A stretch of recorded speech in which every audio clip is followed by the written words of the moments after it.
Okay, well, we're at the beginning of video number 4, which is the last one in the series of converting a closet to a mudroom. At this point, I'm going to build the shelf. Now, we had a photo Carrie Lee found online that she wanted to model our shelves after. We're going to do something a little bit different, but here's a picture of that for you to take a quick look at. With that design in mind, we're going to go a little bit further, because you may have noticed in that picture that the ceiling of that closet was right up here at the top of the door frame. We have another good 12-14 inches up there, and we want to use that. So I'm going to build a shelf system here that has a small set of cubbies here. Above that, some pull-out basket shelving. I'll give you some measurements as we go along, but I try and keep the measurements to a minimum because my closet and mini mudroom is not going to be exactly the same size as yours. All right? So for the first thing we're going to do is we're going to cut some large pieces. I'm going to use some plywood for the sides and back, and then the shelving will go on top of that and then integrated into that plywood. Okay?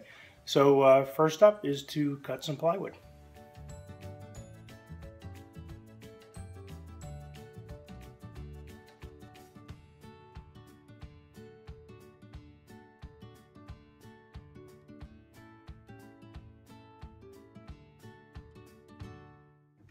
So for our shelf surround, if you will, this is the first shelf support for this side of the mudroom.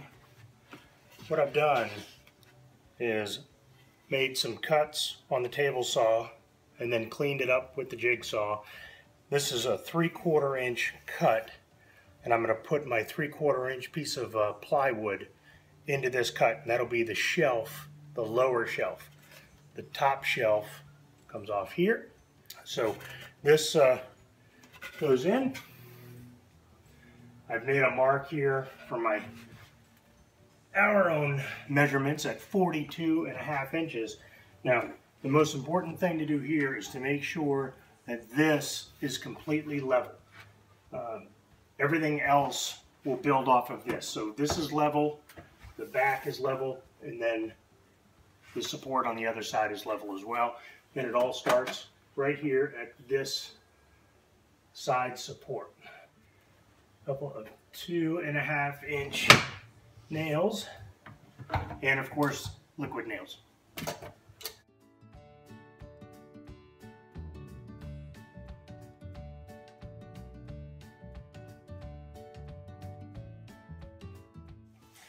Now that we have our side shelf support installed, it's time to install the back support.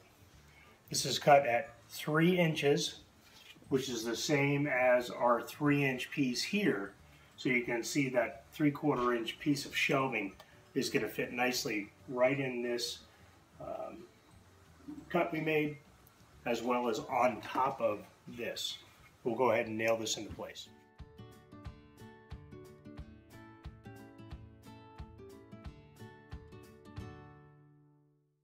Now that I have my first nail in, I want to check and make sure that I'm perfectly level coming off of the side piece with the back piece. That way our shelf, of course, will be level.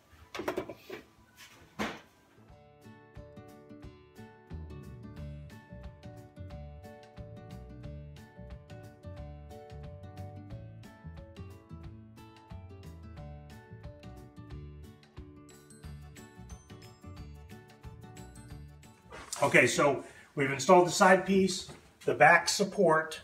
Now I'm going to put the shelf on, and then the left side support. It goes together a little like a jigsaw puzzle. So I brought in strong back help, Aiden.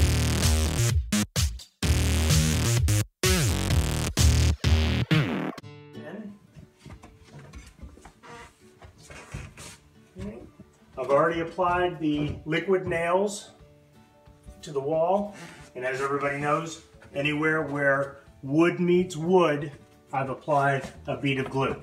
All right, Aiden's going to slide in the left side support. Press that up nicely. Hold that right there. Okay, now we just have to get this level. Okay. All right, this needs to come up just a hair. All right, that's good and level. Get that level on the bottom. We're gonna nail it.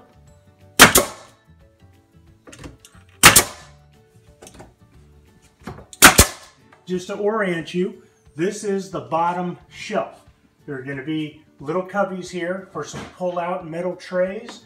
Up above here is the shelf for the basket storage.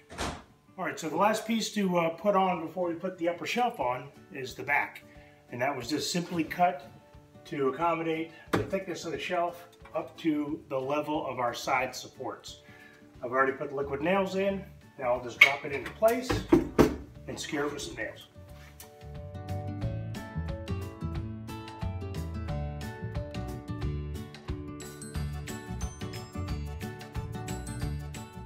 Okay, so I've got the lower shelf installed, that's in there permanently. I have the upper shelf just dry fitted for now. Before I build the supports between the lower and the upper shelf, I wanted to go ahead and install our battens. I've gone ahead and marked the center point, and I've already glued below and put the liquid nails on. So we'll go ahead and put this one into place. Okay, so we're at our center point. I'm going to put one nail here. Now I want to grab my level, make sure I'm level going up the wall. That looks pretty good.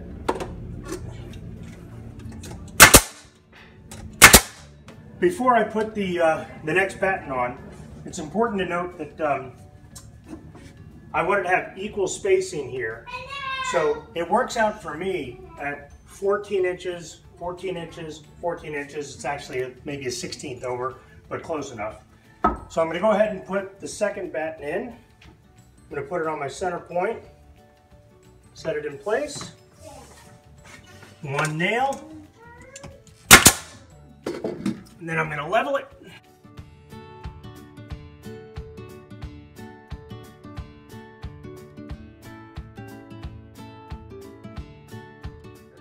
One thing I did want to mention is that this is a stock 1x5, but I ripped it down to 3 3/4 so that I'd have a nice reveal, but not too bulky here with my corbel.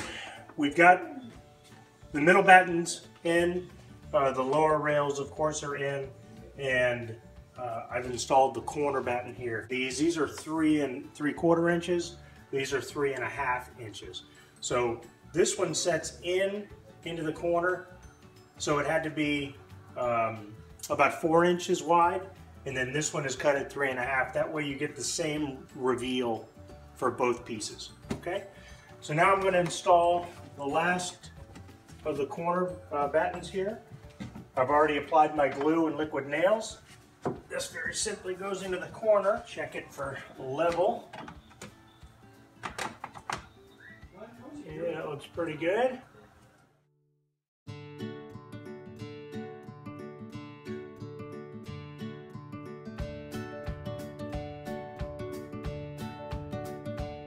Now, as you can see, this board here is wider. Again, this is about 4 1/4 inches across.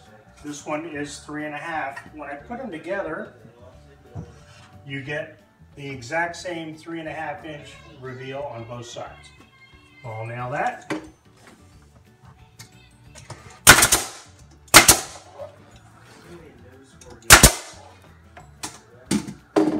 Okay, and I think that'll wrap us up for tonight. All right, so as I've done before, any place where wood meets wood, just use good old wood glue. Okay, all right, just a nice light bead all the way around is all it takes. Now we'll drop the shelf in place.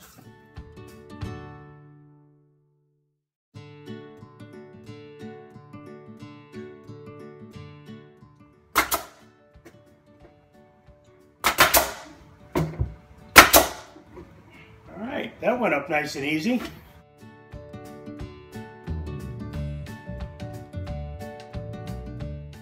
Okay, So as you can see, for the dividers, I just cut a real simple arch. Wanted something that was something a little bit more than just a straight angled line. Kind of go along with the design of the corbels we chose. In fact, this arch right here is how I very simply just traced the arch onto my divider. So just traced it on there, cut it out with the jigsaw, cut it to the right length, and now we'll go ahead and install it. I made this cut, the radius cut here, with a jigsaw, but I do want to point out that I spent about 20 minutes sanding this bitter edge that was cut. It doesn't have to be perfect because you're going to paint it, but you do want it to be nice and smooth, and you certainly want to remove any of those saw marks.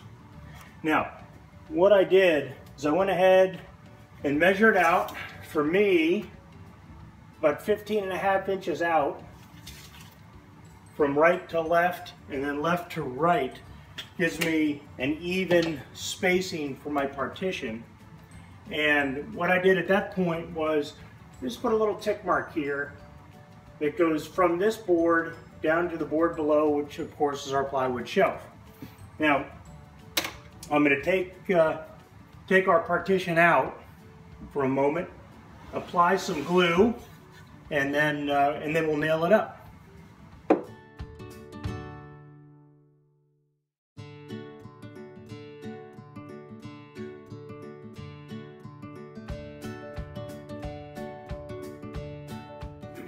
So as you saw, I put glue on the bottom edge, the back, and the top. I've got my divider, my partition, lined up with that tick mark that I placed here. Now what I'm going to do is I'm going to use simple carpenter's square. I don't know, $5–6 at the hardware store, but really an invaluable tool. As long as I stay centered on that tick mark, I'm going to put my carpenter's square up, line it up with the front edge of my shelf, and then just make sure that it's nice and square all the way back. As long as this is square on the bottom and the top, which it is, now I'm going to roll it over here and make sure that I'm square or plumb up and down, which has to come over just a hair. Okay? Alright, so now I'm good on the front. I know I'm plumb on the front and square on top and bottom, so I'm going to go ahead and nail it. I switched nailers to a crown staple nailer. You don't have to have all these different nailers, but it does help. I'm going to go ahead and put a couple crown staples in the bottom.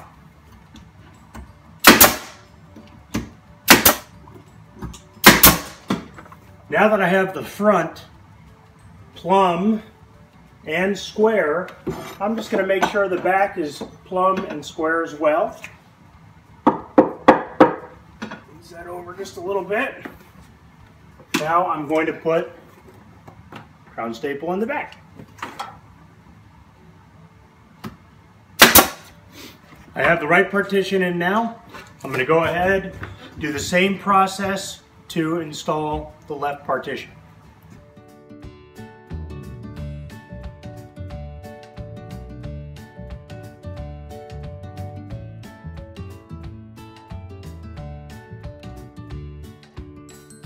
With that, our partitions are installed. Now, next step is to put a nice solid wood facing on the bitter edge of the lower and upper shelves. I'll use the table saw to cut a board to width, and then we'll cut it to length on the miter saw.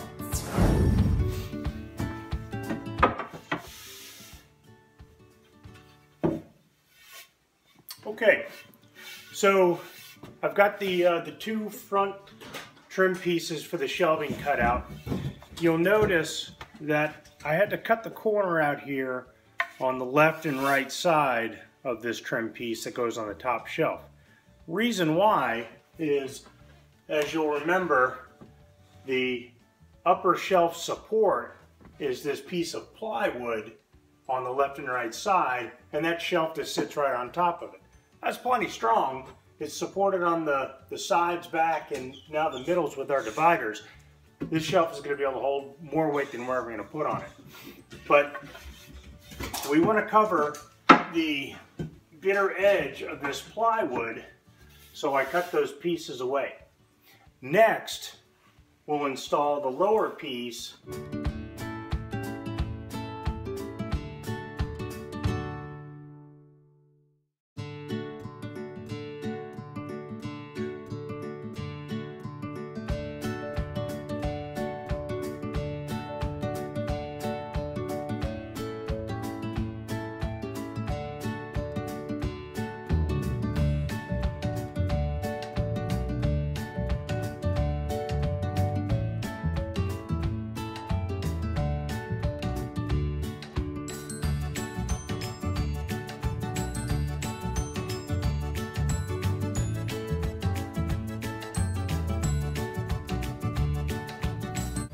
Okay, there's our trim pieces, and it's always pretty nice to see how just a thin piece of solid wood really dresses up that plywood edge of that shelf. Pretty nice. All right, so now we're going to go ahead and cut these side pieces here. Okay, so to give you an idea of what I'm talking about, you can see I've got the trim piece in here. Here's my upper shelf. Now, take that out, and I just have this bitter edge of the top of the plywood support. So I just kept it simple. I just went ahead and went with the same 1x2 stock that I used for the facing. I cut it to length.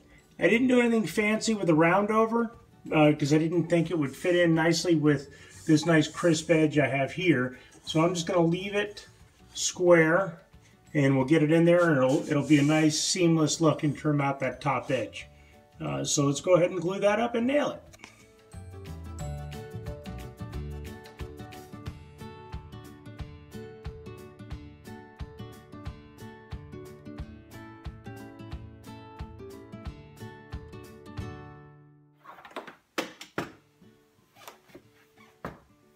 And that looks pretty nice. Okay, that's core bell or shelf support number 1 installed.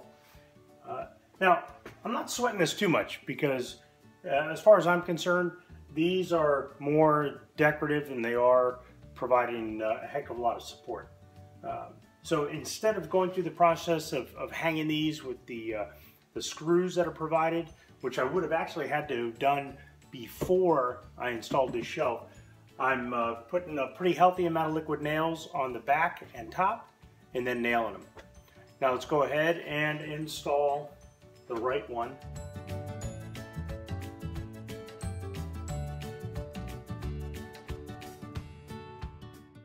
Okay folks, so we're getting pretty close to the end on this one. There's a few woodworking pieces to complete, and we got to install some hooks. I had to move my shop inside on this rainy day. Here I'm just installing a trim piece around the top of the bench, the back side and the right and left sides of the bench.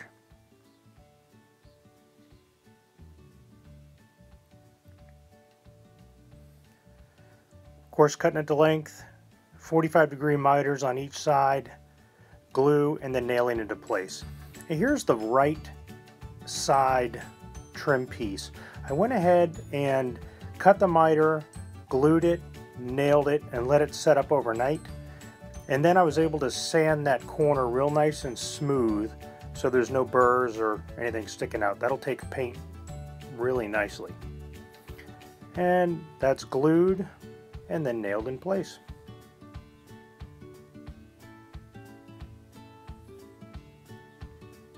And then of course we'll do the same on the left side. I have a glued up assembly that's glued, nailed, sanded, and I'll put that in place with a couple of nails and some glue.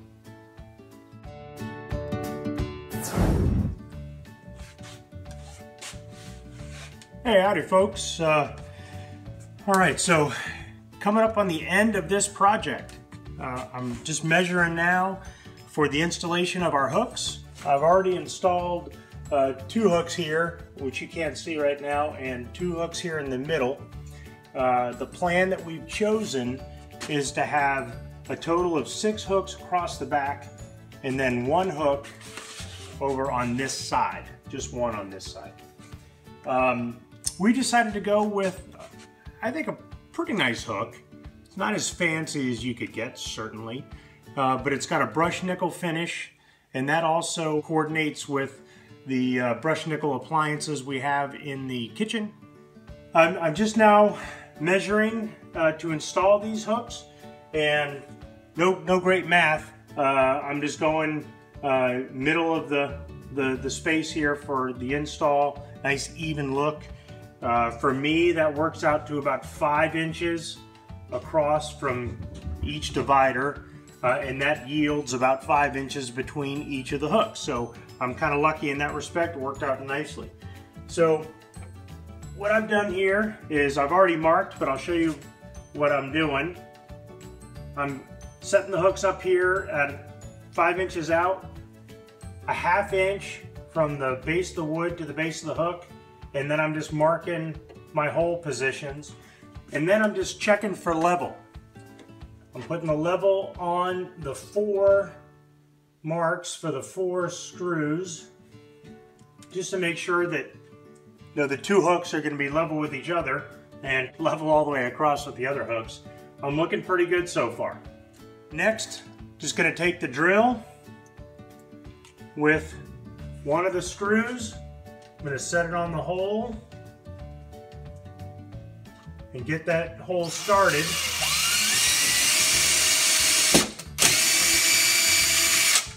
And back the screw out, and then screw in our first hook.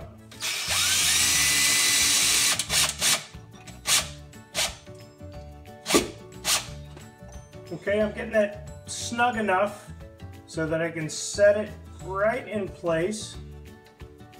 It's not going to move on me. Get my second screw,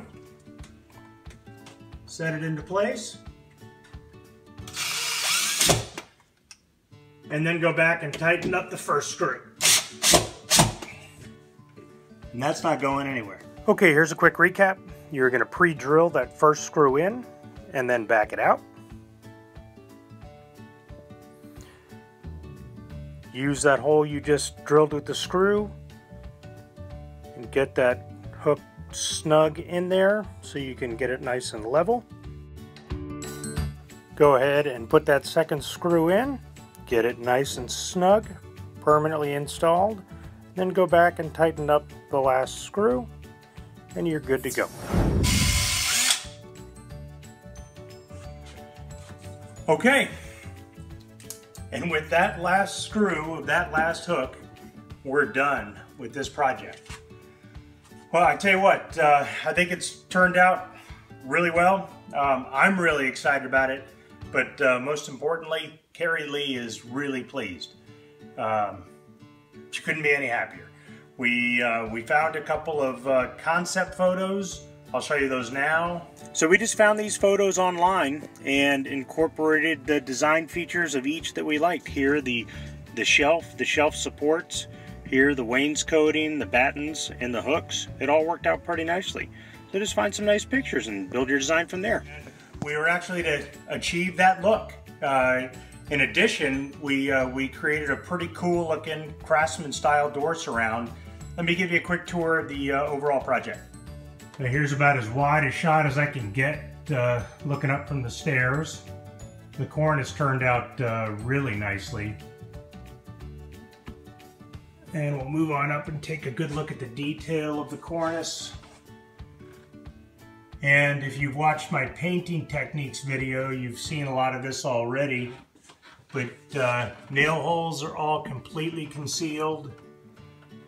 You may recall a lot of nailing on this cove molding here to ensure that it stayed straight and true, and that turned out real nicely. You'll recall that here at this point, this board continues to the wall, and this meets it right here with the butt joint. but by carefully filling and sanding and prepping that joint, it completely disappears.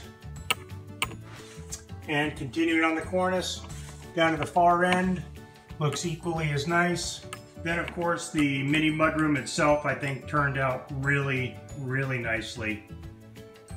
But you may be saying, hey wait, there's no baseboard down there. No, I'll get to that.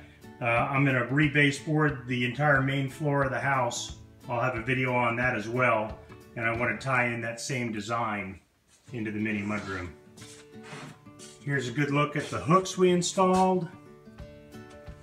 Up on these shelves here, we're going to install some small wire baskets. We haven't received those yet, we've ordered them. And then up here, we have our baskets for our seasonal wares. Looks pretty nice. And we didn't break the bank on these baskets either. I think we got those locally here for about $6-8 a piece, believe it or not. Down below, we're going to install some baskets as well. And a quick look at the last bit of finished carpentry we did with the moldings on the top of the bench. Really tied things together well. I think really worked out nicely. So, overall, super happy with the project. Thank you all for sticking with me for all 4 videos. It's been a long haul for everybody. Just to give you an idea, this project took me about a month to complete. That's from demo right down to this point right here. And that's not a month of solid work. That's a month's worth of Saturday and Sunday weekend work. Maybe a little bit of work in the evenings, but for the most part, only on the weekends. So hey, if you have any questions, please don't hesitate to email me or leave questions in the comments associated with the videos. I'm happy to get back to you. And hey, best of luck on your project. See you next time on Doing Brew.